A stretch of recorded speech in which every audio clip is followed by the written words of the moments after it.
Can't wait to see this sucker for myself. I'm gonna go find Julia.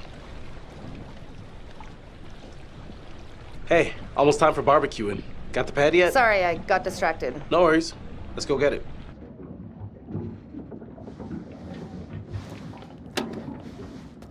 Got it. Let's go up.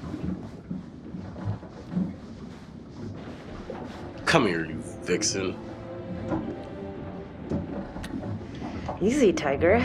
We should get back. Right here.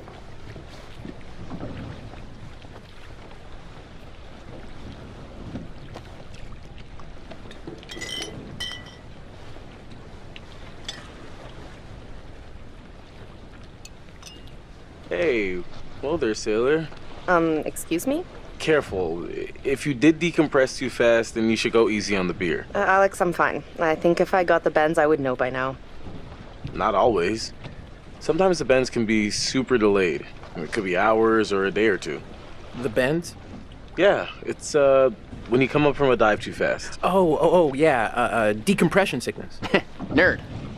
Little nitrogen bubbles that get stuck in your bloodstream. Hurts like a bitch. It's really serious. Divers get sick and die from decompression sickness every year. And that is why the good Dr. Conrad says drink them if you got them, because either you're fine or you're gonna want a little something to ease the pain. Julia, I'm telling you not to drink any alcohol right now. Oh, come on. Telling you? Take orders from this guy? Just drink a beer.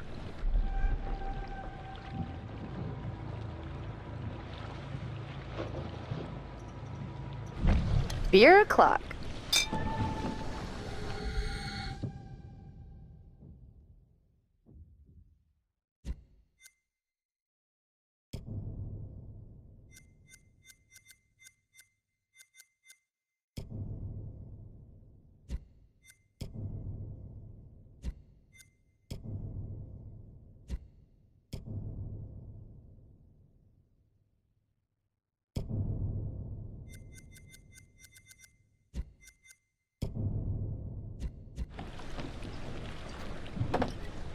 All right, everyone, check it out.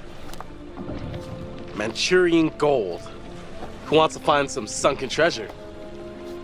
So what do you think, Captain? Coordinates? Those are coordinates, all right.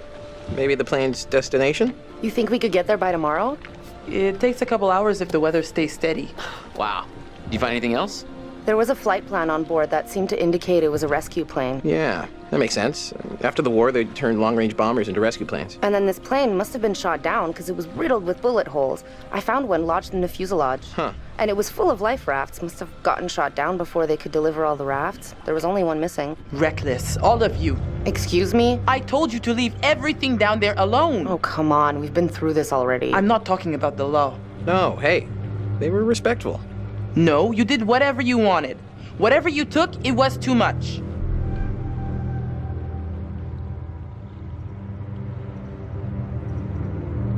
You're right. We should have been more careful. That's not me, I'm sorry. Okay, maybe. I don't know you. You should have never gone down to that plane in the first place. It's bad luck. You think you can scavenge down there and it makes no difference, but every single thing you bring back has an essence. It's like a ghost you invite to the surface. Here we go. Huh. I never thought about it like that. You never think about much of anything. Well, maybe I never heard about such cool ghost stories. They're not cool ghost stories. Not like for fun. People drown in these waters and you have to respect their resting place. Damn straight. Brad, you got a fun ghost story, right? Yeah.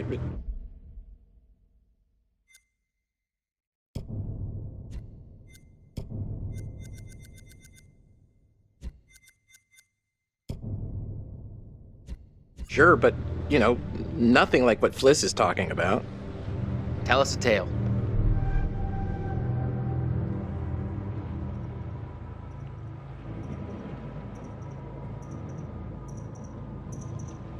Let's hear it. I bet you can spin a good yarn. It's kind of messed up, actually. Scare away, little bro. Okay, here goes. This story is true. It had happened right near here, in an old lighthouse. Classic setup. Wait, true story? Where'd you hear this? If you need to know, it's ripped right from the rotting pages of the terrifying, ancient in-flight magazine I was perusing on our way here. The lighthouse stood atop an atoll, isolated from the rest of the world, a lone beacon in the night, a sailor's respite. The lighthouse keeper would hear the waves pounding the rocky shore.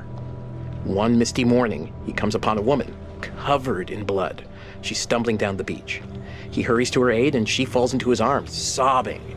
As he hurries her back to the lighthouse, he asks where she's from. He doesn't waste any time. Smooth.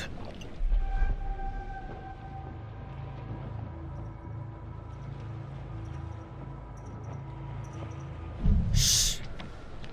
The woman answers, I live here, in the lighthouse. My parents are upstairs right now. Twist. Of course, the lighthouse keeper says, that isn't so. Of course, he's lived there alone for years. And the woman becomes hysterical and insists her parents are upstairs. So, they go to the top of the lighthouse, and there, splayed out on the floor, is a man and a woman brutally murdered with an axe. Always an axe. I mean, do people even use axes anymore? I'm just reporting the facts, cliches and all. Chopped up into little tiny giblets with an axe.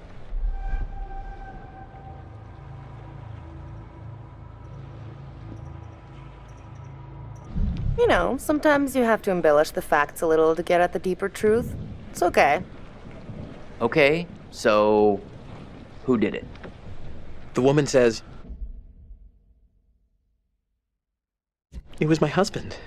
And she turns to the closet, says, he's in there. Ah, yes, the husband. And that's why I've always been a little weary of marriage.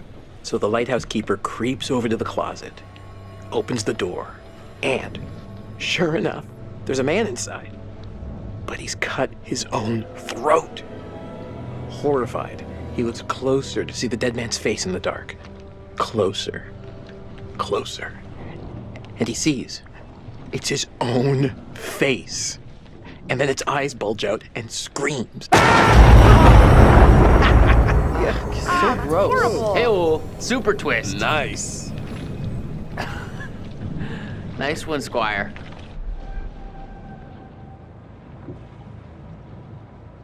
Oh, come on, that wasn't scary. I think you told it better last time. But good effort. Okay, you've all had your fun. We should all turn in. There's some weather.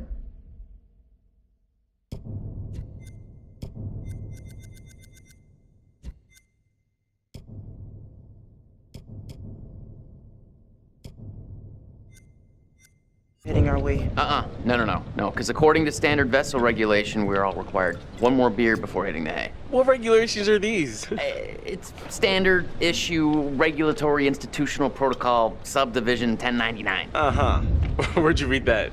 The internet. Oh, so you found a website that tells you to drink beer under every circumstance. I'm just following orders, ma'am. I'm into this website. 10-4, good buddy. And I'm out.